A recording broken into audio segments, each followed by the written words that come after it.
انسان را زیبا می سازه و این سه چیز را همیشه در زندگیتان انجام بدین، هیچ وقت توان نمی کنین. اول صبر هست، الله متعال همراه صابرین هست. کسی که صبر میکنه الله او را دوست داره. والله يحب الصابرین، ان الله مع الصابرین. الله همراه صبر کنندگان هست. الله صبر کنندگان را دوست داره. انما يوفى الصابرون اجرهم بغیر حساب. الله انسانای صابر را بدون حساب اجر و پاداش میده. و بالاترین و زیباترین عبادت که یک انسان در زندگیش انجام میده صبر و استقامت هست. صبر در طاعت، صبر در معصیت، صبر در مقابل مصیبت. دو، شکرگزاری از الله متعال. این عمل هست که اگر انجام بدین به الله قسم زیبا میشه زندگیتان. الله متعال میفرماید لئن شکرتم لازیدنکم. اگر شما سپاسگزاری بکنید الله براتون زیاد میکنه، الله براتون زیادش میکنه. یعنی همیشه سپاسگزار باشین. تنها الحمدلله که میگین میزان اعمال شما پر میشه. الحمدلله تملأ المیزان.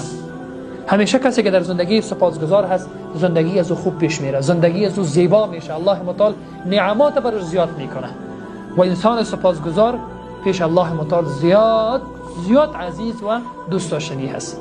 لئن شکرتم لازیدنکم. سومین عملی که زندگی انسان تغییر میده دعا هست. با دعا کردن زندگی تحول میبخشه، زندگی تغییر میکنه. ادعونی استجیب لکم. صلاح المؤمن الدعاء. صلاح یک مسلمان دعا هست. دعایی که یونس علیه السلام را از شکم ماهی نجات داد، یوسف علیه السلام را از چاه تاریک نجات داد، و دعایی که ایوب علیه السلام را از غم و اندوه نجات داد. و دعا تو را هم میتونه از مشکلاتت بگذر تو از مشکلات و میتونه و دعا که مشکلات تو را هم حل بکنه. چرا دعا نمیکنی؟ این سه چیز را اگر انسان در زندگی نداشته باشه زندگی از او تباه است، زندگی از او زیبا پیش نمیره. عزیزا خب عمیق بیاندیشین روی سه عمل، سه عملی که الله دوستش هم داره و سه عملی که زندگی انسان هم تغییر میده. والله متعال قهر میشه از کسی که دعا نمیکنه.